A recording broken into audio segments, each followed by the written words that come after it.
سندھ حکومت کی سب سے بڑی ترجیح یہ نظر آتی ہے کہ کسی طرح اسے امداد مل جائے اور کسی طرح ایسے حالات بن جائیں جس کے نتیجے میں ان کو مزید پیسہ مل جائے کرپشن کرنے کے لیے۔ پنجاب حکومت بھی فوٹو شوٹس میں اور اشتہارات میں زیادہ دلچسپی رکھتی ہے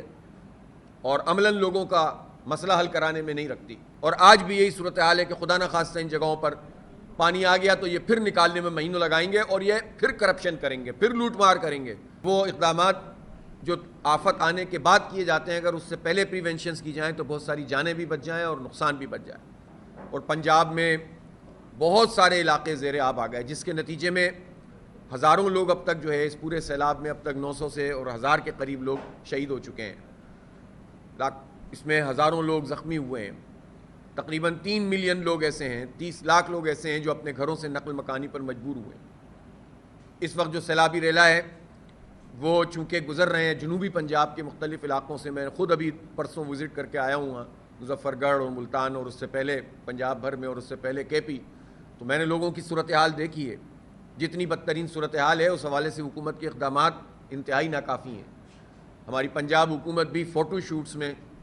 اور اشتہارات میں زیادہ دلچسپی رکھتی ہے اور عملاً لوگوں کا مسئلہ حل کرانے میں نہیں رکھتی، یعنی وہ اقدامات جو آفت آنے کے بعد کیے جاتے ہیں اگر اس سے پہلے پریونشنز کی جائیں تو بہت ساری جانیں بھی بچ جائیں اور نقصان بھی بچ جائے۔ دریاؤں کے راستے پہ سوسائٹیاں بنا کر کرپشن اور لوٹ مار اور انسانی جانوں کو جو نقصان پہنچایا گیا اور ان کی املاک کو، ہم یہ دیکھ سکتے ہیں کہ یہ ایک بدترین مینجمنٹ بھی ہے اور کرپشن بھی ہے، اور اس میں یہ حکومت بھی جو پنجاب کی حکومت خاص طور پر ملوث ہے، اور پچھلی پنجاب عثمان بزدار کی حکومت بھی ملوث ہے، اور اپنے خاص لوگوں کو یہ NOCs دے دیتے ہیں اور انسانی جانوں سے کھیلتے ہیں، اور ان لوگوں کی جمع پونجی تباہ ہو جاتی ہے اور کوئی کمپنسیشن ان کی نہیں ہوتی۔ یہ جتنے علاقے جہاں پر یہ پانی آیا ان سب کو آفت زدہ قرار دینا چاہیے۔ سندھ حکومت کی سب سے بڑی ترجیح یہ نظر آتی ہے کہ کسی طرح اسے امداد مل جائے اور کسی طرح ایسے حالات بن جائیں جس کے نتیجے میں ان کو مزید پیسہ مل جائے کرپشن کرنے کے لیے۔ باقی اگر ہم ان سے پوچھیں کہ یہ لیفٹ بینک کینال یہ جو ڈرین اور رائٹ بینک ڈرین کے لیے جو